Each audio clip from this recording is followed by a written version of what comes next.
그러니까 이삭이 부활할 것을, 이삭이 부활했다는 얘기가 아니라 이삭이 하나님이 죽이시더라도 부활할 것을 믿었다. 이게 아브라함의 부활 신앙이다라고 히브리서 11장에 설명이 나오잖아요. 그렇죠?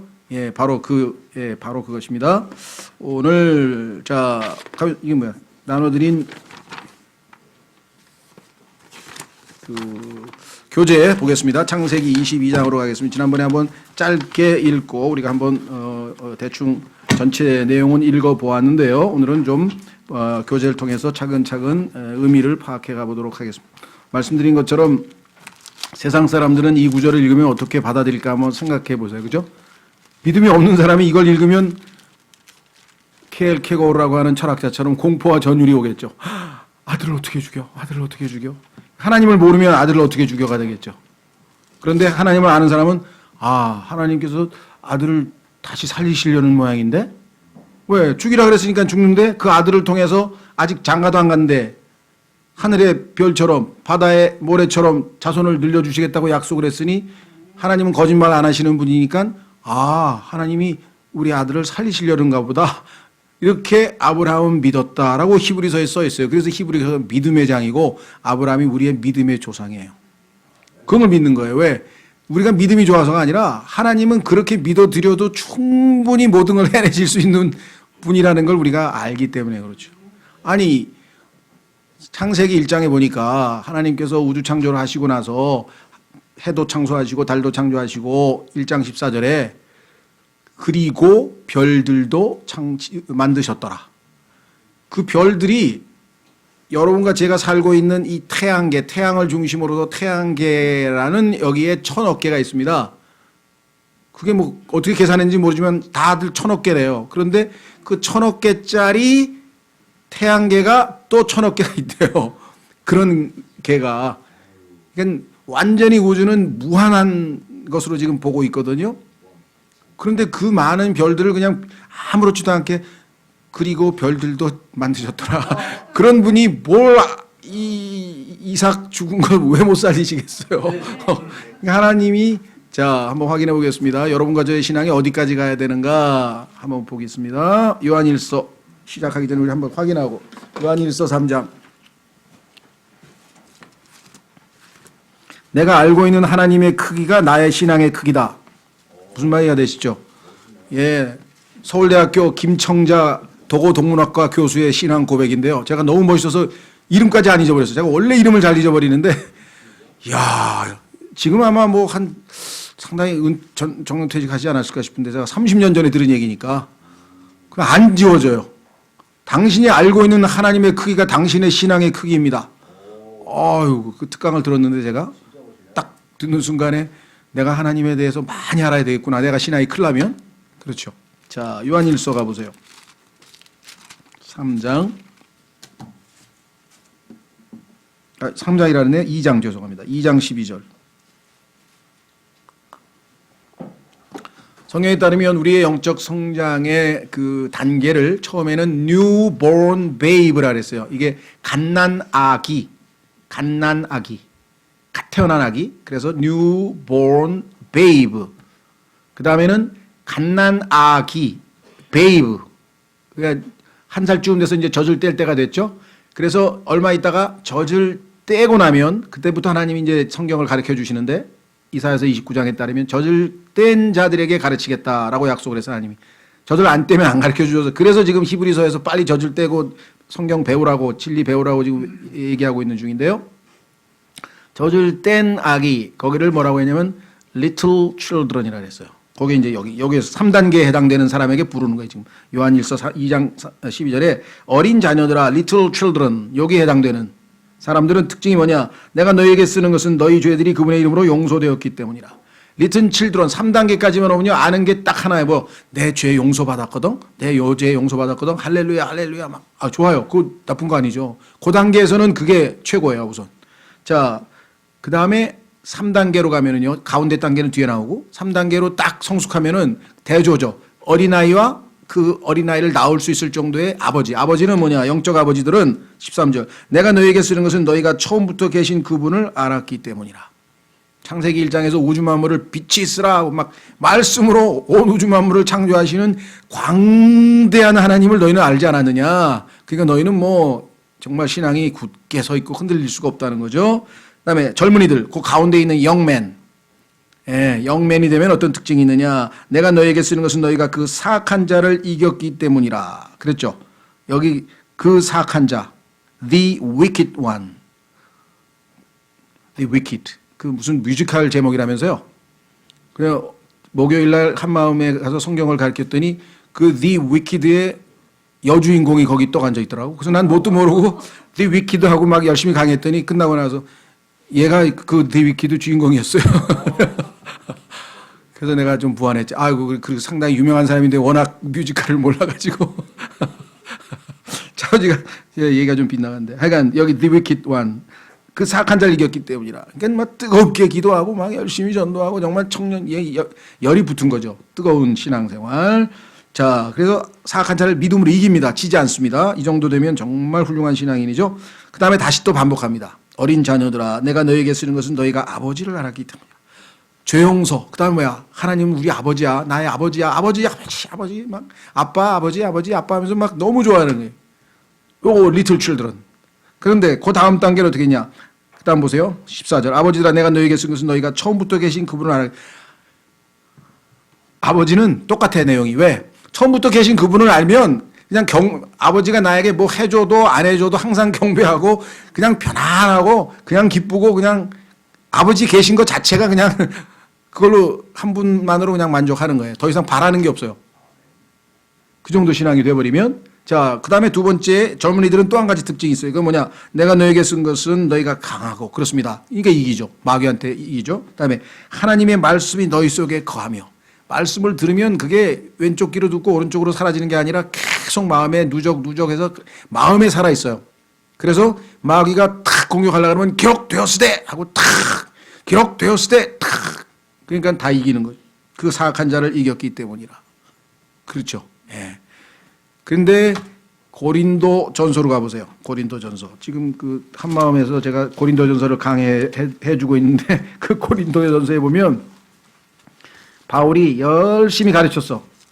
1년 반을 가르쳤어요. 고린도라는 장소에서. 다른 사람도 아니고 사도 바울이 가르쳤으면 얼마나 기가 막히게 성경을 잘 가르쳤겠어요. 그렇게 열심히 가르쳐 놨는데 몇 년 후에 돌아와 보니 이게 그냥 그대로 있는 거예요. 그대로. 자, 보세요. 3장 1절. 고린도전서 3장 1절. 여러분도 그러면 안 됩니다. 성장해야지, 변화돼야지, 자라나야지. 그렇죠? 예.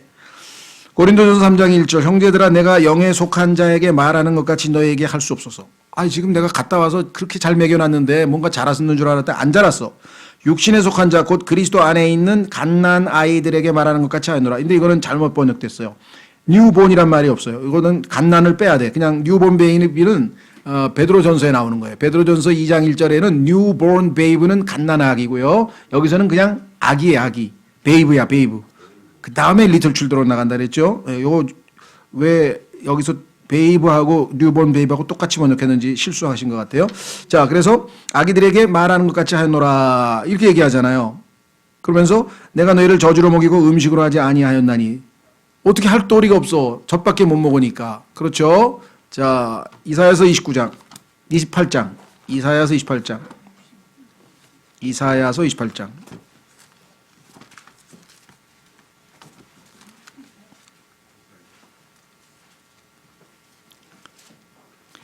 그러니까 아직도 젖을 먹는 사람은 하나님께서 지식을, 하나님에 관한 진리의 지식을 가르쳐 줄 수가 없어요. 젖을 떼야 돼. 히브리서에서도 마찬가지. 너희가 그리스도의 초보 원리를 떠나라. 그래야 하나님께서 완전함으로 너희를 인도하실 것이 아니냐.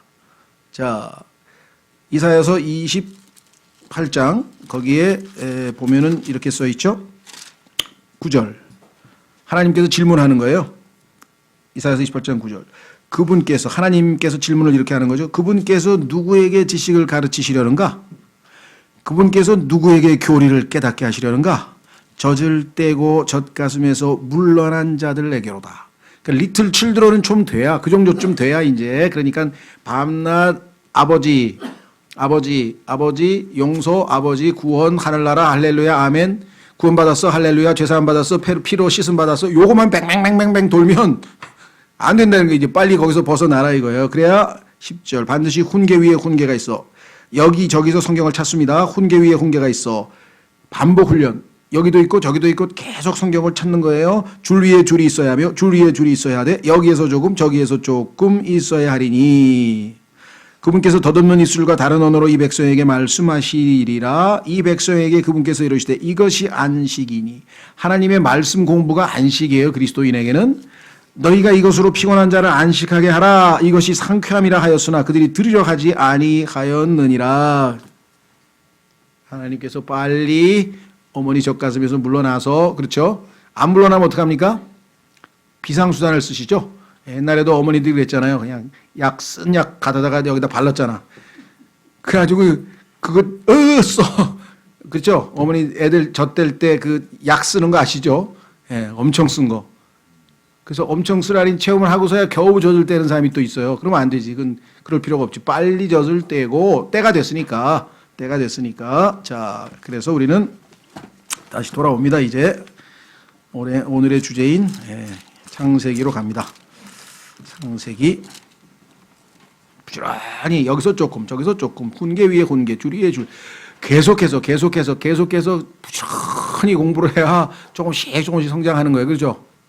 여러분들 지금 저 60년 넘게 63인데 굶어본 적이 별로 없는 것 같아.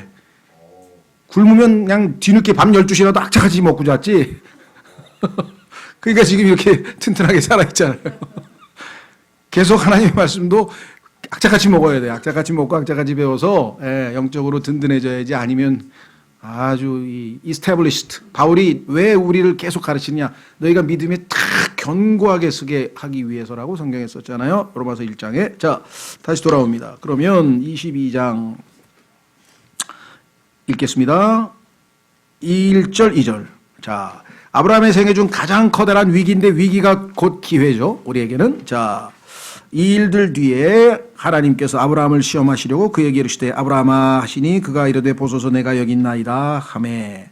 지난번에 말씀드렸습니다. 이 시험이라고 하는 단어가 야고보서에 가니까 하나님은 아무도 시험하지 않는다고 되어 있는데 여기는 또 시험한다고 되어 있으니까 아니 이거 어떻게 되냐, 성경이 모순이냐? 아니라 그랬죠. 왜 시험이란 단어는 두 가지 뜻이 있다 그랬어요. 하나는 하나님이 시험하지 않는다 할 때 그 단어는 똑같은 영어의 tempt라고 하는 tempt라고 하는 단어가 미혹하다, 유혹하다의 뜻으로. 그러면 하나님은 그런 짓은 안 하시죠. 마귀가 하는 짓이고 그거는 시험을. 반면에 하나님은 테스트를 하셔요. try, 시련을 주셔서 우리로 하여금 더 강해지도록 하는 거죠. 그렇죠? 예. 어떤 물건을 테스트해 보니까 이거는 인장 강도 다 오케이 해서 테스트 통과하면은 그 제품은 믿고 쓸 수 있는 제품이잖아요. 그런 것처럼 하나님께서 아브라함을 테스트하신 거죠. 믿음이 어느 정도 있는가 테스트했습니다. 2절 그분께서 이르시되 이제 내 아들 곧 네가 사랑하는 내 유일한 아들 이삭을 드리고. 자, 여기도 중요하다 그랬죠. 왜 사랑이란 단어가 성경에 처음 등장했는데 성경에는 처음 등장의 법칙이라는 게 있어요. 첫 번째 언급의 법칙. 사랑이란 단어가 성경에서 첫 번째 언급되면은요, 그 사랑의 개념을 정의 내리는 기본 개념이 여기 들어가 있어요. 그러니까 세상 사람들은 뭐 남녀간의 사랑, 어머니의 모성애 아닙니다. 진짜 사랑은 부성애예요. 하나님께서 아들을 사랑하신 거예요. 하나님께서 창세 전에 창세기 1장 1절 이전에 아드님을 사랑하시는 그 사랑이 본래 진짜 사랑이고 그 사랑을 아브라함도 이삭에게 가지고 있었다는 거예요. 예. 그러니까 뭐 세상 사람들은 반대로 가죠, 하나님께. 그러니까 모성애가 더 센 걸로 생각하는데 아니에요. 부성애가 더 세요, 부성애가. 자, 보세요. 하시니 아브라함아, 죄송합니다. 그가 네가 사랑하는 내 유일한 아들 이삭을 데리고 모리아 땅으로 가서, 이 모리아 땅은 예수 그리스도께서 십자가에 죽으신 바로 골고다 땅과 정확하게 일치한다 그랬습니다. 나중에 기회 있으면 성경 여러 구절 찾아서 비교해 보면 여기가 바로 십자가에서 예수님이 돌아가신 장소구나. 어마어마하게 성경은 치밀하게 하나님께서 써놓으셨어요. 그가 이르되 보소서 내가 네게 일러줄 산들 중에 하나에서 그를 번제 헌물로 드리라 하시니라. 그러니까 모리아 땅에 있는 산 중에 하나가 바로 모리아산인데 그 산이 지금의 시온산이요 예루살렘에 있는 산이다 그랬습니다. 자, 번제 헌물로 드리라. 번제 헌물이라는 것은 태우는 헌물인데 어떻게 태우냐? 구약 성경에 보니까 짐승을 잡아서 죽이고 그다음에 다 조각조각 부위별로 우리도 뭐 이제 안심, 등심 뭐 이렇게 하듯이 다 조각조각 잘라가지고 그거를 하나님께 다 통째로 태워서 바치는 거예요. 그래서 막 그 고기 굽는 냄새가 막 하늘에 향해갈 때 하나님께서 그것을 흠향하시고 냄새를 맡으시고 기분이 좋으시다. 이게 지금 번제의 핵심인데 보통 때는 어린 양을 잡든지 염소를 잡든지 짐승을 잡아야 되는데 하나님께서 아들을 그렇게 각을 떠서 갖다 바치라 그랬으니까 세상 사람들이 보면 뭐 두려우신 하나님 하든지 혹시 이거 제정신이 아니신 하나님 아닌가? 어떻게 이런 짓을 인간에게. 그렇죠. 세상 사람들이 이 구절만 보면 기독교에 대해서 긍정적으로 생각하고 너무 잔인하다고 생각할 수도 있고 여러 가지 생각할 터인데 우리는 이 안에 하나님의 놀라운 숨겨진 그런 예표적인 진리가 숨겨져 있다라고 하는 것이겠죠. 자, 그래서 번제물로 드리라. 에베소서 5장으로 가면 에베소서 5장 바로 이분이 예수님이라는 것을 성경에서 알아볼 수가 있잖아요. 바로 예수님이 그와 같이 번제 헌물로 드려지실 것. 자, 에베소서 5장 2절. 에베소서 5장 2절. 그리스도께서 우리를 사랑하사 우리를 위해 자신을 향기로운 냄새의 헌물, 번제물이 향기로운 냄새의 헌물과 희생물로 하나님께 드리신 것 같이 예수님께서 십자가에서 죽으신 그것을 하나님께서 얼마나 기쁘게 향기를 맡으시고 기뻐하셨겠는가. 정말 하나님이 흠양하실 수 있는 그런 것이었죠. 자, 그래서 교제로 갑니다. 아브라함의 생애 중 가장 커다란 위기가 지금 이제 닥쳤는데, 예, 죄송한데 그 광고를 하나 중간에 해야 되겠다. 잊어버릴까봐. 형제자매님들 중에서 끝나가자마자 청소를 하니까 어디서 교제할 데가 없다. 그렇게 말씀들을 하셨대요. 그래서 이제 청소는 이 본당하고 저 식당 쪽만 하고 요 안쪽에 있는 방 3개가 있잖아요. 교제실 3개, 저 주일학교 방 3개. 예, 그거는 청소를 나중에 하든지 안 한답니다. 그러니까 예배 끝나고 교제하실 분들은 방 저 3개를 활용하시면 된다. 그렇게 말씀을 드립니다. 뭐 날씨가 좋으니까 더 뭐 여기 공원 나가서 하셔도 되고요. 이제 자유롭게 하시고 또 7층에 있던 이 7층에 화장실 옆에 있던 공간이 그 낡은 의자를 없애고 저희 저쪽에 그 넓은 공간에 있던 그 좀 깨끗한 새로 산 의자 있었잖아요. 나무 의자. 예. 그거 2개가 그쪽으로 다 옮겨져 있어요. 예. 그래서 깨끗하니까 거기서 또 앉아서도 교제하셔도 좋고. 예. 그렇습니다. 예. 그러면 교제로 가겠습니다. 1절, 2절은 시험입니다. 하나님이 테스트합니다. 시점에 주목하십시다. 언제 하나님께서 시험하셨냐? 하나님께서 자신을 계시하셨는데 21장 33절 34절 가보십시오. 여태까지 하나님께서는 단계별로 하나님을 계시하셨어요. 하나님이 어떠한 분이신가 단계별로. 그런데 그 단계별 중에서 마지막 단계가 뭐냐? 21장 33절. 하나님은 17장에서는 전능하신 하나님으로 나왔고 그 앞에서는 또 가장 지극히 높으신 하나님으로 14장에 계시됐고, 그러니까 14장에서 17장에서 하나님의 여러 가지 다양한 모습을 계시하셨는데 21장에 가서 33절에 뭐라고 했는가 하니 영존하시는 하나님이라고 하는 사실을 처음으로 계시해 주셨어요. 그렇죠. 예. 그래서 영존하시는 하나님이라고 하는 계시. 그래서 영적으로 한 단계 업그레이드 되니까 하나님 그다음에 뭐예요? 테스트를 하셔야죠. 영적으로 성장할수록 우리가 더 강한 테스트를 받죠. 그렇죠. 예. 그래서 타이밍이 하나님이 적절한 타이밍에 시험을 아브라함에게 주셨다. 그런 뜻입니다. 자, 시험이란 템트란 시련이란 뜻입니다. 왜? 야고보서에 써 있어요. 그러니까 미혹시킨다, seduce 또는 이렇게 유혹해서 꼬인다, 사람을 꼬신다, 그래서 꼬여가지고 죄짓게 하는 그런 거는 마귀가 하는 거고 하나님은 trial, 시련을 단련을 통해서 우리를 더욱 강하게 해주시는 거고 그래서 시험의 종류가 2종류라는 것. 그래서 하나님이 시험을 하신다 안 하신다 2개 다 맞아요. trial은 하시고 seduce는 temptation, 유혹은 안 하시고 그런 차이 기억하시죠. 자, 이삭에 대한 사중 묘사는 압권입니다. 여기에 이삭에 대해서 하나하나 지금 묘사하고 있는데, 그렇죠. 사랑, 뭐라 그랬습니까? 내 아들이라 그랬고 사랑한다 그랬고 유일하다 그랬고 그렇죠. 번제물 이삭이 네 가지 측면에서 묘사되어 있는데 이것이 다 예수 그리스도에게 정확하게 맞아떨어지는 거잖아요. 그렇죠. 예, 하나님의 아들 되시고 하나님이 사랑하시는 아들이고 하나님의 독생자이시고 그 다음에 하나님의 번제물이고 그러니까 이삭에게 해당하는 네 가지 그 묘사가 다 예수님에게 해당되는 거잖아요. 이것이 얼마나 많이 나오면 예수님께서 성경은 다 나에 대해서 증언한 거다. 성경을 읽으면서 나를 찾아야지 머릿속에 지식만 들어가면 그건 꽝이야. 예수님을 알아가고 예수님을 닮아가는 열매가 나올 때 제대로 우리가 성경을 읽고 공부하는 것이다. 그렇습니다. 자, 모리아는 예루살렘이 위치한 산들 중에 하나입니다. 아까 이건 제가 짤막하게 언급을 했습니다. 자, 그러면 3절서부터 10절까지는 이제 시련을 당하는 모습이죠. 본문으로 갑니다. 아브라함이 아침에 일찍 일어나 나귀의 안장을 얹고 자기와 함께한 자기 청년들 가운데 2명과 자기 아들 이삭을 데리고 번제 헌물에 쓸 나무를 쪼개어 가지고 일어나 하나님께서 자기에게 말씀해 주신 곳으로 갔더라. 그때 셋째 날에 이 셋째 날 성경에 보면 이 셋째 날이란 말이 자주 등장하는데요. 자, 셋째 날에 아브라함이 눈을 들어 그곳을 멀리서 바라보니라. 아브라함이 자기 청년들에게 이르되 너희는 나귀와 함께 여기에 머무르라. 나와 아이는 자 저기에 가서 경배하고 너희에게 다시 오리라 하고는 요 아이라고 하는 the lad라고 하는 단어가 우리말 하면 아이 하면 너무 어리게 보이잖아요. 예, 근데 보통 유대인들이 lad라고 하는 말은 보통 13세에서 17세 사이 정도의 어르치면 보이잖아요. 보이. 소년에 해당되는 것인데 번역을 그냥 우리도 뭐 나이 드신 부모님들이 그렇죠. 예, 저희 부모님도 다른 사람들한테 우리 아이예요 그래요. 저도 아이예요.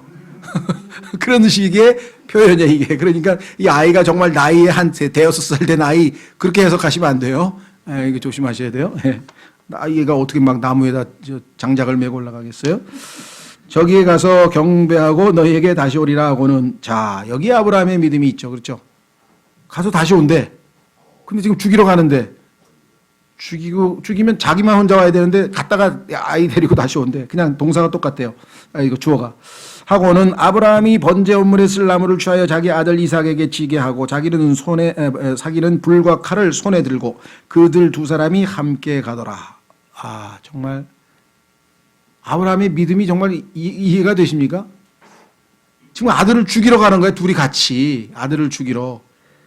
마귀가 아마 뭐 그냥 별의별 생각을 다 집어넣었을 것 같아요. 그렇죠. 돌아갈까 뭐 어떡하지 막 뭐 별 생각이 달았을 것 같아. 아브라함이라고 그냥 무조건 무대뽀 믿음으로 그래 하고 간 건 아니겠죠. 인지상정인데 왜? 얼마 전에 보여줬잖아요. 야, 너 살아. 나 잘못하면 죽어. 그러니까 그냥 오빠라 그래 오빠라고. 그렇게 두 번이나 했던 사람인데 여기서는 마귀가 별의별 생각을 다 집어넣었을 거예요. 그죠? 써있질 않아서 그렇지. 여기에 무슨 일종의 극화해서 드라마로 만들어 그러려면 피터 와크만 박사의 주석을 봐야 되는데 엄청 길어서 제가 한 번역을 70%만 해서 한 60%만 했어요. 그러니까 제가 쓴 걸 보면 한 60% 정도만 보고 정말 더 보고 싶으면 영어로 봐야 돼. 완전 드라마야. 지금 아브라함이 무슨 생각을 했는지 그냥 완전히 그 시나리오가 쫙. 근데 너무 상상력이 이제 출중해서. 예, 자, 관심 있으시면 좀 보시면 좋을 것 같고요. 자, 여기는 너무 간단하게 아주 내용만 들어가 있습니다. 7절 이삭이 자기 아버지 아브라함에게 말하여 이르되 내 아버지요 하니 my father. 참 엄청난 말이죠. 예수님께서 항상 아버지를 부를 때 father 또는 my father. 예수님이 아버지 부를 때 하나님 아버지 부를 때 쓰는 명칭이에요 이게. 하니 그가 이르되 내 아들아 내가 여기 있노라 하매 그가 이르되 불과 나무를 보시거니와 번제 헌물로 쓸 어린 양은 어디 있나이까. 평소 때 아버지하고 자주 제사 드리러 갔을 때는 양이 있었는데 오늘은 왜 양이 없습니까? 그 순간에 아버지의 마음이 어떠했을까요? 예. 아브라함이 이르되 여기 이제 아브라함의 믿음이네요. 내 아들아 번제 헌물로 쓸 어린 양은 하나님께서 자신을 위하여 예비하시리라 하고 이처럼 그 두 사람이 함께 가서 걱정하지 마 하나님이 다 예비해 놨으니까 이러고 갔어요.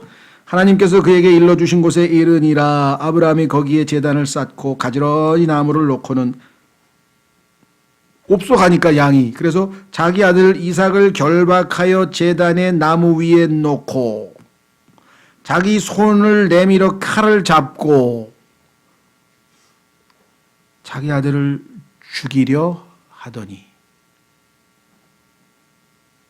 예? 아버지도 아버지지만요, 아들도 이게 보통 믿음이 아니에요. 그렇잖아요? 아버지에 대해서 절대적으로 신뢰하고 사랑하지 않으면 어떻게 거기에 아버지가 자기를 묶을 때 뭐 반항을 하든지 뭐가 있었을 텐데, 아버지에 대한 신뢰가 얼마나 대단했는지 여기서 지금 아버지가 묶는데 가만히 있어요. 그럼 아버지가 칼 들고 있는데도 뭐 반항했다는 얘기가 없어요, 여기에. 그렇죠? 예. 자, 한번 확인해 보겠습니다. 교재로 가서.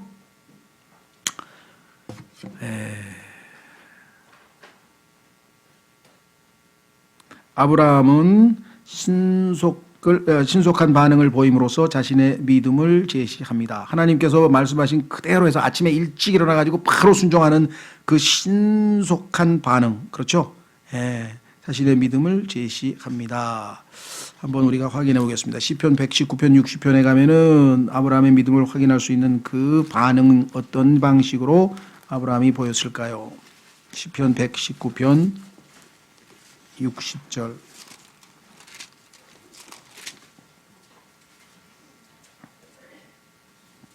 시편 119편 60절 아브라함의 반응에 대해서 이렇게 얘기를 했습니다. 머뭇거리지 않은 신앙이라죠, 우리가. 머뭇거리지 않는 신앙. 59절부터 보시면요, 내가 나의 길들을 생각하고 주의 증언들을 향해 내 발을 돌려 싸우며 신속히, 여기 나와 있네요, made haste, 신속히 움직여 주의 명령들을 지키려고 지체하지 아니하였나이다. 지체하다 보면요, 예, 마귀가 계속 할 때 딱 단호하게 결단을 못 내리면 그 다음에는 끌려당기는 거죠. 신속히 지체하지 않았다. 이것이 예수 그리스도의 성품 중에 하나입니다. 그 성품이 어디에서 제일 많이 나오느냐? 마가복음에 나와요. 마가복음은 예수 그리스도께서 하나님의 종이라고 하는 것에 초점을 맞추어서 말은 별로 없고 행동, 순종만 있어요. 그래서 마가복음은 16장밖에 없어요. 왜냐하면 계속 하신 말씀이 별로 없어. 종은 별 얘기가 없어. 그냥 순종만 하는 건데, 거기에 제일 자주 등장하는 단어가 뭐냐? 즉시로, immediately, 곧바로, straightway, 곧바로, 즉시로, 곧바로, 즉시로, 곧바로, 즉시로. 명령만 내리면 곧바로, 즉시로, 곧바로, 즉시로. 그게 예수님의 믿음인데, 아브라함도 여기 보니까요, 아침 일찍 일어나서 곧바로, 여기도 신속히 나와 있는 다윗의 고백도 마찬가지고요. 하나님 앞에 우리가 신속히 빨리빨리 반응을 보여야지, 이것 재고 저것 재고 하면은 그런 걸 두 마음을 품는 마음이, 그러면 신앙도 식어버리고 결국 우리는 순종하기가 어렵죠. 예, 타협해버릴 수밖에 없는 상황인데요. 자, 창세기로 다시 돌아옵니다. 그는 이삭과 다시 돌아올 것을 확신하고 있습니다. 어떻게 알아요? 청년들에게 내가 갔다 올 테니까 기다리고 있으라고. 그런데 주어가 똑같아. 그러니까 아이하고 같이 갔다가 같이 돌아온다는 것을 문맥 속에서 그대로 암시하고 있죠. 예, 그러니까 정말 대단한 믿음이 아닐 수가 없다라고 했습니다. 그렇죠? 예. 그 다음에 이 믿음은, 어디죠? 아버지와 아들과의 대화가 너무도 아름답습니다. 아름답긴 하죠. 예, 둘이 어떻게 이 상황에서 평안을 유지하면서 대화가 가능할까?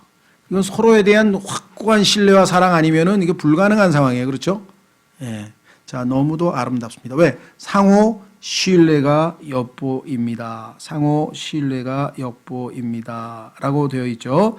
자, 그래서, 여기에 지금, 우리가 말하는, 5절 보십시오. 나와 아이는 저기에 가서 뭐라고 한다고요? 경배. 이 경배라는 단어가 또 여기서 처음 쓰여요. 경배. 경배는요, 엄청난 희생을 필요로 합니다. 요한복음 12장에서도 지난번에 봤었죠. 그 여인이 예수님을 경배할 때 어떻게 했어요? 1년치 연봉에 해당하는 뭡니까? 향유, 옥합을 깨트려 가지고. 그렇죠. 예. 우리 세상 사람들 지금 뭐 하고 있습니까? 예, 꽃 구경하고 그냥 재밌게 놀고 있잖아요. 지금 맛있는 거 먹고 그냥. 근데 우리는 싹 희생하고 여기 와서 하나님 앞에 다 시간도 드리고 우리 몸도 드리고 귀도 드리고 다. 여러분 생각에는 그 정도 아무것도 아니. 그래도 하나님은 굉장히 큰 희생으로 보시는 거예요. 지금. 그러잖아요. 1년 12달 하잖아요. 매주 1년 52번이지 그러니까. 그 하나님이 그것만 봐셔도 대단히 우리를 평가해 주시는 거예요. 희생입니다. 그렇죠? 그것도 뭐 물질도 드리고요. 또 집에서 가면 집에 가서 자기 또 자기가 즐거운 거 희생하고 성경도 읽고요. 또 어떤 사람 위해서 기도도 하고요. 또 어떤 사람한테 막 전화도 하고, 자기 또 희생해서 책 사가지고 다른 사람 주고 막. 그 하나님 보시면 다 뭐예요? sacrifice, 희생이에요. 하나님 보시기가 얼마나 그 희생을 기뻐하시는가. 물론 또 제일 기뻐하시는 하나님을 위한 희생은 찬양의 희생이라 그랬죠. 찬양의 희생. 하나님 감사합니다. 아침에 일어나서부터 시작해가지고 밤에 잘 때까지 감사합니다. 하나님 감사합니다. 감사합니다. 그렇죠. 예. 저는 지난번 저 주머니에다가 하여간 뭐에 쓰려고 하여간 5만 원짜리 넣어놨어요. 근데 오늘 딱 꺼내면 없어. 보니까. 근데 이어폰으로 뭐 듣고 이어폰 꺼내다가 이제 떨어뜨린 거야. 이제 이게 빠져나간 거야. 예. 그래서 뭐라 그랬어요? 감사합니다. 요즘에 내가 이 톤에 대해서 신경을, 하나님 감사합니다. 그리스도인은 하여간 뭐가 일어났든지 하여간, 그죠? 근데 사실 이게 기분으로서는 감사하는 기분이 아니잖아요. 그런데 감사합니다. 그러니까 하나님이 네 기분마저 sacrifice, 희생했구나. 얼마나 감사해요. 내가 지금 기분이 안 좋고 짜증을 내야 될 판인데 하나님께는 감사했다니까 내 기분을 희생한 거 아니에요. 이해가 되세요? 네, 하나님께서 그걸 얼마나 기뻐하셨겠어요. 세상 사람한테 재수없어. 이게 뭐야. 이거 막 이러고. 그런데 얘는 하나님 제가 요즘에 나에게 경각심을 깨닫게 하기 위해서 돈 소중한 것도 모르고 막 흥청망청 정신 차려. 감사합니다. 그렇죠? 오늘은 또 아침에 일어나는데 지금도 그냥 오른쪽 뒤꿈치가 어떻게 염증이 생겼는지 아이가 발을 디딜 수가 없어. 그 지금 계속 쩔룩쩔룩 갔더니 아까 은진이가 병원 가라니까. 야, 그래서 또 딸이 이렇게 성장했구나. 감사합니다. 다 감사하고 그죠. 예, 저희 교회 어떻게 다리 저으시는 분들도 몇 분 계시고 하여간 좀 어려운 분. 야, 이게 한쪽 다리만 걸어보니까 왼쪽이 힘이 너무 많이 들어가니까 이게 엄청 불편해. 그래서 이것도 기도해야 되겠구나. 감사합니다. 계속 감사합니다. 감사합니다. 찬양의 희생, 너희 입술로 드리는 하나님께 드리는 감사니라. 그것이 찬양의 희생이니라. 히브리서 13장에 써 있잖아요. 얼마나 정말 감사한 일입니까? 자, 그래서 상호 신뢰가 엿보이고 희생하는 장면이 나오잖아요. 참 하나님께서 향기를 맡으셨을 것 같아요. 자, 11절에서 14절로 가겠습니다. 11절에서 14절. 주의 천사가 하늘에서부터 그를 불러 이르시되, 그랬더니 그럼 그렇지. 어떤 그 주일학교 교사가 창세기 22장을 하면서 그 10절까지만 했대요. 그래가지고 애들이 아이고 큰일 났네. To be continued the next week. 다음 주에 계속. 그랬더니 딱 보니 아이고 그럼 그렇지 하나님께서. 그렇죠. 가만히 계실 리가 없겠죠. 여기 개입하셨습니다. 예. 주의 천사가 하늘에서부터 그를 불러 이르시되 아브라함아 하므로 그가 이르되 내가 여기 있나이다 하매 그가 이르되 내 손을 그 아이에게 대지 말라. 너는 아무 일도 그에게 하지 말라. 내가 내 아들 곧 내 유일한 아들을 내게 아끼지 아니하였으므로. 자, 이 말도 참 어디 보죠? 이 12절에 아끼지, 우리말은 아끼지 아니하다 withheld란 말을 썼네요. 사실 이 우리말은 똑같이 했네요. 로마서 8장 32절에 보면 하나님께서 자신의 아들을 아끼지 아니하시고 우리에게 내어주셨다는 표현이 나오는데요. 자, 어쨌거나 내가 하나님을 두려워하는 줄 내가 이제 아노라 하니라. 하나님이 하신 말씀을 순종하고자 하는 마음, 그것을 하나님을 두려워하는 것인데 성경에 두 번에 걸쳐서 하나님을 두려워하는 것이 지혜의 시작이거늘 지식의 시작이거늘. 그렇죠? 그래서 하나님을 두려워하는 줄 하나님께서 이것으로 테스팅이 맞춰졌어요. 시험 합격, 통과예요. 통과 통과가 됐어요. 예, 그래서 이제 그럴 필요 없다. 그러는 순간에 아브라함이 눈을 들어 살펴보니 사실은 아브라함의 영적 눈이 감겨서 이미 있었어요, 옆에. 근데 하나님께서 이제 안 보이게 해주었다가 믿는 그런 하나님께서 말씀하시는 순간에 눈이 열렸죠. 보라, 불이 덤불에 걸린 수장 한 마리가 자기 뒤에 있으므로 아브라함이 가서 그 수장을 가져다가 자기 아들을 대신하여 번제우물로 드렸더라. 벌써 알았죠. 하나님께서 저 양을 대신 바치라는 뜻이구나. 양이 이삭을 대신했죠. 대신 죽은 거죠.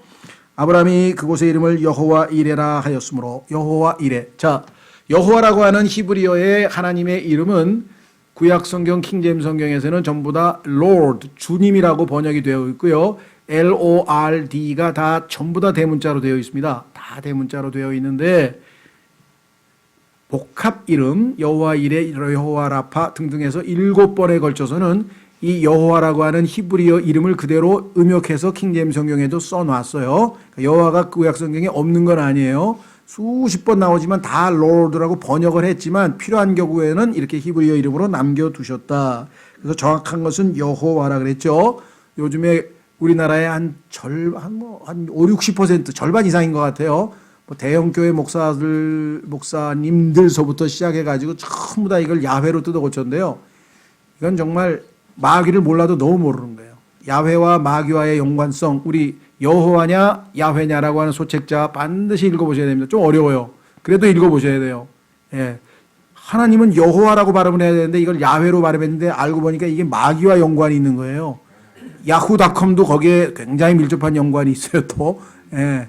그러니까 세상 사람들이 이름 짓는 거, 하나님께서 둘째 하늘, 거기에 악한 자들이 있는데, 영적인 악한 자들이 있는데 그 우주 탐험, 둘째 하늘을 탐험하러 올라가는 우주선마다 다 마귀 이름 붙여놨어요. 타이탄, 제미니, 아폴로 다 마귀 이름들이에요. 그게 다. 신기하잖아요. 왜 꼭 거기다 그런 이름만 갖다 붙일까요? 보이지 않는 손이 있잖아요. 뒤에 보이지 않는 손이 이 세상 신 아니에요. 이 세상 신이 지금 모든 걸 컨트롤하고 있다는 거. 하나님의 허락하에, 물론 하나님의 허락하에. 그러나 하나님의 말씀이 있는 사람들은 거기에 안 속죠. 우는 사자와 같이 삼킬자를 찾아도 안 넘어가고요. 미혹에도 우리가 안 넘어갈 수 있습니다.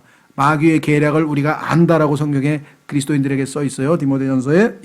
다시 돌아오면 14절, 아브라함이 그곳의 이름을 여호와 이레라 하였으므로 이날까지 사람들이 이르기를 주의 산에서 그것을 보리라. 이런 의미를 가지고 있는 히브리어죠. 자, 딱 보니까 뭐예요? 수장이 있구나 하고 봤잖아요. 그렇죠? 보인단 말이죠. 그런 뜻입니다.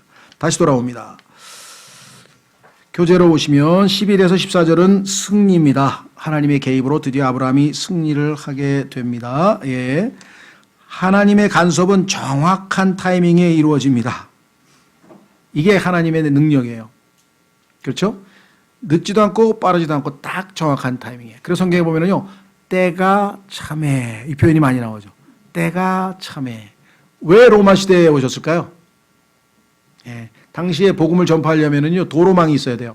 근데 로마가 그냥 아스팔트로 그냥 큰 세계, 그 지중해 지역에 모두 다 깔아놨어. 그러니까 로마 시대에 깔린 도로가요, 스페인에도 보면 다 지금도 있어요. 그 돌. 파리에도 가면 다 우두두두두두 막 돌이잖아요. 그게 다 그때 깔린 거거든요. 그러니까 마차가 그냥 쫙쫙 복음 전파를 위해서 하나님께서 전부 다 뭐예요? 도로망 만들어놨죠. 그 전에 알렉산더가 또 그 지역 문화를 전부 다 헬라 문화로 만들어가지고 헬라어 쓰면 요즘에 영어 쓰듯이 그냥 지중해 어디 가든지 다 통해. 다 만들어놨죠. 그렇죠. 교통, 로마의 전차 쫙 마차 타고 가면 그냥 시속 막 60km 막 달리니까. 그러니까 정말 복음이 전파되기에 적절한 모든 상황을 만들어 놓고 때가 참에 하나님의 아들이 오시는 거예요. 모든 걸 다 이렇게 준비해 놓으신다, 하나님께서는. 자, 그래서 이때도 하나님이 정확한 타이밍이겠죠. 이로써 아브라함의 믿음은 충분히 입증됩니다. 얼마나 기뻤겠어요. 하나님은 테스트에서 기쁘셨고 아브라함은 통과돼서 기뻤고, 그렇죠? 합격증 받았으니까. 예. 자, 이 믿음은 수량의 공급으로 확인됩니다. 그게 뭐냐? 주의 산에서 그것을 보리라. 이게 여호와 이레라고 하는 뜻이죠. 자, 그래서 참 놀라운 은혜가 이제 있게 되는데요. 그 다음에 이제 우리가 살펴볼 것이 뭐냐? 거기서 한 가지 짚고 넘어갈 수 있는 것 많지만요. 너무 다 하면 시간이 없으니까 거기에 보면은요, 덤불에 걸린이라는 표현이 나와요. 덤불에 걸린 13절에. 그렇죠? 예. 뿔이 덤불에 걸렸다라고 이렇게 나오죠. 예. 그런데 이것이 여러분 잘 아시는 창세기 3장에 저주받은, 그렇죠? 가시덤불, 예수님께서 머리에 쓰신 가시관, 우리를 대신해서 저주받았다고 갈라디아서 3장 13절에 써 있는 바로 그것이죠. 얼마나 상징성이 강합니까? 그렇죠? 덤불에 걸린 덤불에 걸린 수량, 우리를 대신해서, 죄인을 대신해서, 이삭을 대신해서 죽은 그 수량 한 마리가 거기에 있었다라고 하는 것을 우리가 확인합니다. 자, 15절에서 19절까지는 증언입니다. 뭘 증언하나 보겠습니다. 주의 천사가 하늘에서부터 두 번째 아브라함을 불러 이르되 주가 말하노라 내가 나를 두고 맹세하노라 하였노라 곧 내가 이 일을 행하여 내 아들 즉 내 유일한 아들을 아끼지 아니하였으므로 내가 내게 복을 주고 복을 주며, 하나님께서 강조하는 강조용법 아시죠? 예수님도 진실로 진실로 이렇게 얘기하죠. 복을 주고 복을 주며 또 내 씨를 하늘의 별들 같이 바닷가의 모래 같이 번성하게 하며. 그렇죠? 예. 아브라함의 자손은 그 구원받은 자손은요. 유대인들은 여기 나와 있는 것처럼 하늘의 별들, 바닷가의 모래, 그다음에 이제 땅의 티끌 같이 이렇게 나와 있는데요. 하여간 그 아브라함의 세 종류의 후손이 있죠. 예. 자, 여기 보시면 바닷가의 모래같이 번성하게 하고 번성하게 하리니 또 두 번 반복했죠. 내 씨가 자기 원수들의 문을 소유하리라. 또 내 씨 안에서 땅의 모든 민족들이 복을 받으리니 이는 내 씨는 바로 예수 그리스도라고 성경에 단수로 나와 있죠. 내가 내 갈라디아서에 보면 그것이 왜 예수님인가 설명되어 있죠. 내 음성에 순종하였기 때문이니라 하니라. 이에 아브라함이 자기 청년들에게로 돌아오매 그들이 일어나 함께 부엘세바에 이르렀고 아브라함은 부엘세바에 거하였더라. 자, 교재로 가보시면은 하나님의 음성이 이루어진 주의 역사를 증언하고, 자, 하늘에서 하나님의 음성이 하나님께서 어떻게 역사하셨는지를 우리에게 다 선포하고 증언해 줍니다. 그 다음에 그 증언은 맹세로서 약속이 갱신됩니다. 하나님께서 반드시 하겠다라고 하는 약속을 갱신했는데 맹세로서 갱신했다라고 성경에 히브리서 6장 13절 14절에 나와 있죠. 그리고 나서 아브라함과 그의 아들은 청년에게로 돌아갑니다. 떠날 때 아브라함은 하나님께서 이삭을 죽은 자들로부터 살리시리라고 확신한 바 있었습니다. 창세기에는 안 나오죠. 아브라함이 그냥 간 거니까. 그런데 그 창세기의 아브라함의 마음 상태를 히브리서에서 해석을 해주는 거예요. 그러니까 성경이 성경을 해석해 주는 거예요. 아, 그때 아브라함의 마음 상태가 확고하게 하나님이 이삭을 살리실 것을 믿고 간 거구나. 그럼 그렇게 담대하게 간 거죠. 자, 확인해 보겠습니다. 히브리서 11장 17절 19절. 히브리서 11장 17절 19절. 우리가 볼 때에는 아브라함이 앞부분에서는 많은 실수를 거듭했는데, 그렇죠? 여러분 주변에도 보면 실수를 거듭하고 있는 형제들이 있을 거 아니에요. 기다려 주세요. 네, 기다리면 언젠가 이렇게 아브라함처럼 단단하게 성장해서 보여줄 수가 있겠죠. 히브리서 11장 17절. 믿음으로 아브라함은 시험을 받을 때, 자, 요 시험을 받을 때 tempt라고 안 쓰고 tried라고 쓴 것은 창세기 22장에서 하나님이 tempt했다는 그게 try란 뜻이라고 성경을 해석해 주죠. 아, 야고보서에도 나오고 try하고. 자, 시험을 받을 때 이삭을 바쳤으니 곧 약속들을 받은 그가 자기의 독생자를 바쳤느니라. 그런데 이 아들에 관하여는 그분께서 전에 이르시되, 자, 전에 이르시되 뭐라고 했나 보세요. 이삭 안에서 내 씨가 부름을 받으리라 하였느니라. 그러면 아브라함의 씨가 이삭, 그러면 이삭의 씨가 아브라함의 이제 후손으로 나와야 되는데 이삭이 중간에 죽어버리면, 그래서 어떻게 해요? 19절. 하나님께서 심지어 죽은 자들로부터 능히 그를 일으키실 줄로 생각하였으므로. 아, 이것이 아브라함의 믿음이구나. 부활신앙. 분명히 이삭은 자식을 낳아야 돼. 왜? 하나님이 그리 약속하셨으니까. 거짓말 할 리가 없지. 근데 나는 이삭을 죽이라는 명령을 받았어. 모순이야. 그래서 하나님, 손 들었어. 질문 있습니다. 모순인데요? 여러분 어때요? 아마 똑똑하신 분은 그럴 것 같아. 여기도 똑똑하신 분은 질문 있어요. 아니, 이삭이 씨가 어떻게 죽으면 씨가 생깁니까? 자손이 어떻게 있습니까? 모순인데요? 여러분 하나님께서 뭐라고 말하실까요? 아브라함은 딱 하나님을 너무나 믿었기 때문에 질문도 필요 없어. 왜? 그러면 죽였다가 다시 살리실까 보네. 그렇죠. 여기 써 있잖아요. 그렇게 믿었다고. 또한 그는 죽은 자들로부터 그를 모형으로 받았느니라. 부활하신 예수님. 자, 그래서 우리는 아브라함의 놀라운 믿음의 증거. 이게 야고보서에서 얘기하는 바로 그거예요. 믿음을 보여달라. 사람들이 이제 물어보는 거예요. 나는 예수님을 믿는다. 그랬더니 옆에 있던 사람이 그 믿음 좀 나에게 보여줄래?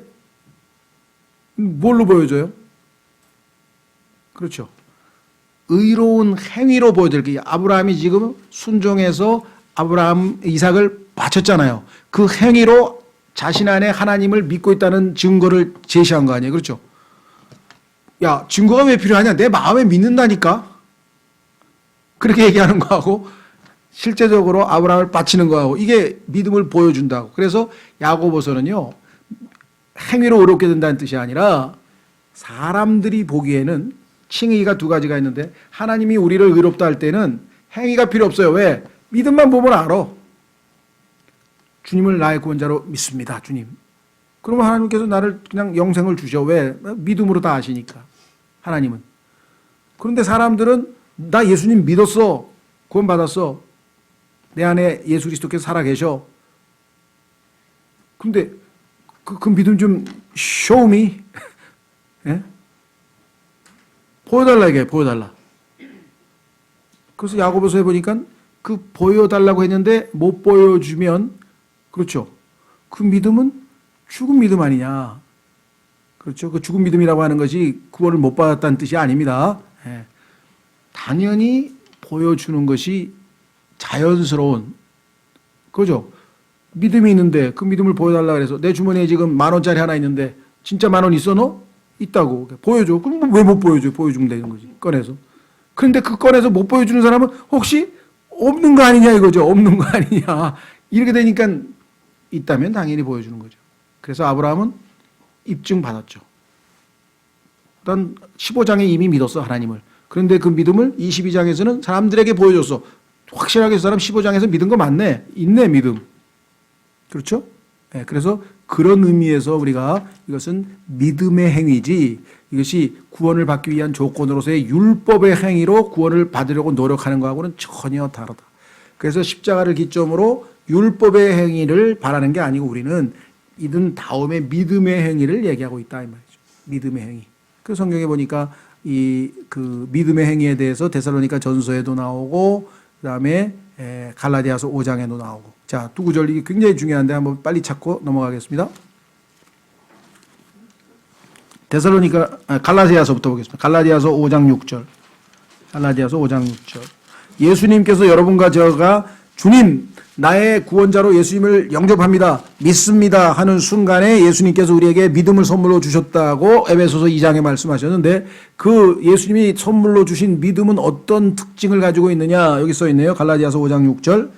예수 그리스도 안에서는 할례나 무할례나 아무 효력이 없으되 오직 사랑으로 일하는 믿음. 일과 믿음이 배치되는 게 아니에요. 만약에 이 일이 율법의 일, 율법의 행위면은 배치가 돼. 그런데 여기서 율법의 행위가 아니라 믿음의 행위이기 때문에 여기 있잖아요. 일하는 믿음이야, 일하는 믿음. 이런 믿음을 주셨으니까 당연히 사람들에게 보여줄 수 있죠. 그렇죠? 자, 그 다음에 데살로니가 전서 1장. 오른쪽으로 몇 장 넘기셔서 데살로니가 전서로 가면은요, 사도 바울이 복음을 전했는데 너무 박해가 심해서 유대인들의 박해가 너무 심해서 3주 아까 고린도 사람들은요 1년 반을 가르쳤는데도 여전히 매입으로 있었는데 데살로니가 사람들은 3주밖에 안 있었는데 얼마나 신실한지 몰라. 그래서 자 보세요. 데살로니가전서 1장 2절 3절 보겠습니다. 우리가 기도할 때 너희에 대해 말함은 너희 모두로 인해 항상 하나님께 감사드림은 하나님 곧 우리 아버지의 눈앞에서 우리 주 예수 그리스도 안에 있는 너희의 믿음의 행위와 믿음의 일, 믿음으로 일하는구나. 너희는 예수님이 주신 믿음은 믿음으로 일하는 그런 믿음이라 그랬더니 정말 일하는 믿음을 가지고 있죠. 사랑의 수고와 소망의 인내를 끊임없이 기억하기 때문이니 3주밖에 안 된 교회가 이렇게 잘 성장하고 있는 것을 보고 너무나 기뻐한 바울의 모습을 우리가 보게 됩니다. 자, 그래서 창세기 22장이 바로 야고보서와 연관이 되어 있고요. 그 다음에 로마서 4장에서 믿음으로 그 믿음이 하나님 보시기에 의롭다 인정받았다고 할 때는 창세기 15장을 예를 든 거예요. 그러니까 창세기 15장에 하나님 앞에 믿음으로 의롭다함을 얻었는데 그것을 사람들에게 창세기 22장에서 간증한 거예요. 보여준 거예요. 이해가 되시죠? 예. 그러니까 야고보서와 로마서가 모순이다. 누가 그랬게요? 야고보서에는 행위로 의롭다고 돼 있고 로마서에는 믿음으로 의롭다 그랬으면 내가 봐도 모순이네. 그렇죠. 로마서에는 믿음으로 의롭게 된다고 써 있고 야고보서에서는 믿음으로만 아니고 행위로 의롭게 되었느니라 이렇게 딱 써 있어요. 그냥 보면 모순이에요. 예, 그게 AI야, AI. 인공지능인데요. 컴퓨터에다 집어넣었더니 로마서와 야고보서는 모순입니다. 뭘 모르는 거죠. 왜? 로마서에서는 뭐야? 하나님의 관점에서 봤을 때는 믿음으로 의롭게 된 거야. 사람들한테는 믿음을 보여줄 수가 없어. 이거는 영적인 거기 때문에 믿음은 안 보여 눈에. 그래서 의로운 행위로 보여줬어. 그래서 행위로 사람들이 의롭다고 인정해 주는 거야. 그게 칭의야. 사람들이 인정하는 칭의와 하나님이 보실 때 의롭다는 칭의는 관점이 다르잖아요. 그것만 보면 아무렇지도 않아. 그런데 모순이라 그랬어. 사실 마틴 루터도요. 종교개혁을 일으키느라고 그냥 너무너무 기쁘다가 야고보서를 읽다가 그냥 풀이 팍 죽었어요. 왜? 내가 지금 믿고 있는 교리하고 다른 교리가 나왔구나. 다른 교리가 나온 게 아니라 성경을 이해를 못해서 그렇죠. 사람이 보여달라고 한 것뿐이지 하나님이 언제 보여달라 그랬어. 하나님은 이미 믿은 거 가지고 그걸로 알아 다 이미. 그렇죠? 예, 그래서 마틴 루터가 야고보서는 지푸라기 서신에 불과하다. 또 이렇게 쓸데없는 얘기를 했는지 모르겠어요. 오늘날도 개신교 사람들은 그런 사람들이 있어요. 루터가 그러는데 야고보서는 지푸라기 서신이래. 볼 필요도 없대.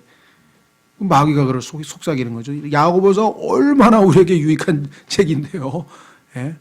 거기에 정말 실천 덕목에 유익한 내용들이 많이 있습니다. 자, 다시 돌아갑니다. 자, 교재로 가시면 이 믿음은 전에 그 어느 때에도 부활이 알려지지 않았다는 점에서 실로 놀랍다고 할 수 있겠습니다.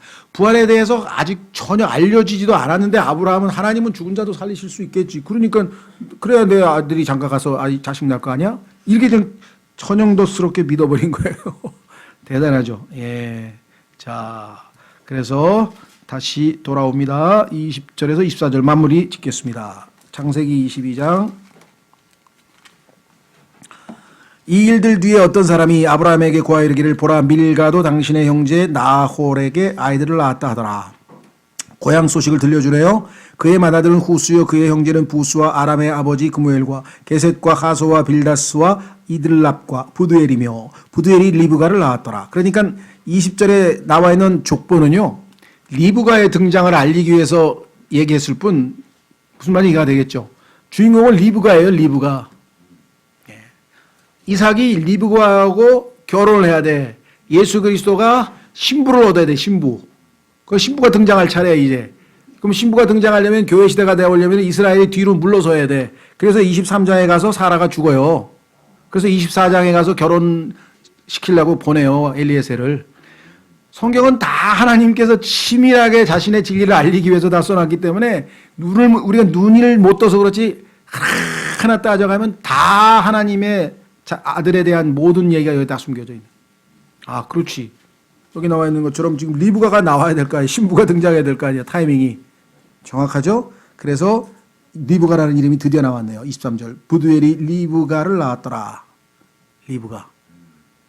이 리브가가 여러분과 저를 예표하고 있어요. 우리 벌써 성경에 또 나왔네 우리. 밀가가 아브라함의 형제 나홀에게 이 8명을 낳았더라. 그의 첩의 이름은 루마인데 그녀도 데바와 가함과 다와스와 마가를 낳았더라. 리브가라는 게 무슨 지어낸 얘기가 아니라 역사적 인물이다. 실제적인 것이다. 라고 하는 것을 우리에게 명백하게 말씀을 해주고 있죠. 예, 그래서 신부가 등장하기까지 이삭은 나타나질 않아. 왜? 셋째 하늘에 올라가 계시잖아요. 자, 다시 돌아옵니다. 20에서 24절. 아브라함에게 멀리서 친족 소식이 들려옵니다. 드디어 족보가 소개되고 있습니다. 그 족보 속에 드디어 이삭의 아내가 될 리브가가 등장합니다. 리브가는 영어로요 레베카입니다. 레베카. 이 미국의 여배우 이름도 그렇고 이 레베카 엄청 많아요. 왜? 좋은 이름이니까. 레베카. 그렇죠? 서양 사람들 이름에 레베카 많은 이유는 좋은 이름이니까 그러겠죠. 자, 그래서 이제 묵상을 위한 메시지, 여러분들이 창세기 22장을 읽으면서 이 묵상할 테마를 한번 깊이 생각해 보십시오. 믿음, 아브라함이 가지고 있는 믿음에는 몇 가지 방면이 있어요. 여러 가지 방면이 있는데 그 특색이 뭐냐? 첫째, 하나님의 말씀을 그대로를 받아들이는 거예요. 아들을 번제로 바치라니까 그게 혹시 마음을 다해서 기도하라는 뜻인가요, 하나님? 그거 아니야. 막 상징으로 막 뭐 비유로 막 갖다 붙이면 안 돼. 하나님이 말한 그대로 믿으면 돼. 그렇죠? 두 번째, 아무 의문을 제기하지 않음. 이게 완전한 믿음이에요. 하나님은 나에게 항상 유익하고 좋은 일만 하시는데, 이번에도 좋은 일이겠지. 그렇게 믿으니까 뭘 물어볼 필요가 뭐가 있어요. 그렇죠? 예. 뜻대로 하시는 거 순종하는 거예요. 그 다음에 세 번째, 하나님을 알고 그분과 교제함. 이게 이제 아브라함의 믿음. 하나님을 불신했으면, 조금이라도 하나님이 안 믿겨졌으면 어떻게 이렇게 단호한 믿음을 보일 수가 있냐. 하나님은 절대적으로 신뢰할 만한 가치가 있는 이 우주의 유일한 분이에요. 그래서 이 세상은요, 사람을 믿다가 낭패당한 사람들이 그냥 즐비해요. 오죽하면 믿는 도끼에 발등 찍힌다는 소리까지 나왔을까. 뒤통수 맞는다는 얘기도 나오고 베레벨 얘기가 다, 사람을 믿어가지고는 다 낭패입니다. 그래서 아까 그 안희숙 자매의 명언, 거기에 책에 나와요. 그것도 그 자매님도 명언을 남겼어. 사람은 신뢰의 대상이 아닙니다. 하나님이 신뢰의 대상입니다. 사람은 사랑의 대상입니다. 사람은 믿지 말고 그냥 사랑해 주세요. 아무리 못되게 굴어도 그냥 사랑해 주세요. 그냥 믿지는 마세요. 왜? 믿을 대상이 아니니까. 믿을 만한 분은 딱 한 분뿐이에요. trustworthy. 하나님은 신실한 분, 믿으신 분, 딱 한 분. 그래서 이 세상에서 하나님을 신뢰하는 것이 이 세상의 통치자들을 신뢰하는 것보다 더 낫다. 그게 시편 119편 118절인가요? 하여간 나오죠. 거기 뭐 시간이 없으니까 오늘 찾지는 않겠습니다. 하나님을 신뢰하는 게 it is better to trust in the Lord. 주님을 신뢰하는 게 더 낫다. than 사람들보다 이렇게 나와 있어요. 자, 마지막 네 번째, 입증. 아브라함의 믿음을 하나님이 입증해 주는데 뭐냐? 하나님께서 자신의 종에게 증언하셔. 너는 내 말을 들었어? 내가 너를 확실하게 축복하마. 얼마나 확실하겠어요. 그렇죠? 예, 이게 소망이죠, 소망. 여러분, 예수님이 오셔서 우리를 영원토록 함께 하신다고 약속을 하고 상급도 주신다고 약속을 하고 지금 소망에 관련된 게 엄청 많으니까 우리는 단호하게 그 말을 믿고 나아가는 것이죠. 그것이 우리의 신앙생활이다. 그래서 창세기 22장은 두고두고 묵상하고 또 배울 게 많고 하나하나 따지면 여기서 예수님에 관한 거 지금 뭐 많이 찾아낼 수 있어요. 근데 너무 이제 시간이 많이 걸리니까 뭐 제일 그런 걸 많이 찾고 싶으신 분은 로크만 박사님의 주석도 있고 그다음에 뭐 아더 핑크의 주석도 있고 창세기에 관한 한 또 아주 굉장히 좋은 책들이 많아요. 자세하게 설명해 놓은 거. 여기는 전체적인 메시지, 기본적으로 제일 중요한 핵심적인 메시지를 우리가 기본적인 건 다 배웠어요. 그렇죠? 예. 다음 시간에는 사라의 퇴장, 사라가 이제 죽는 장면이 나옵니다.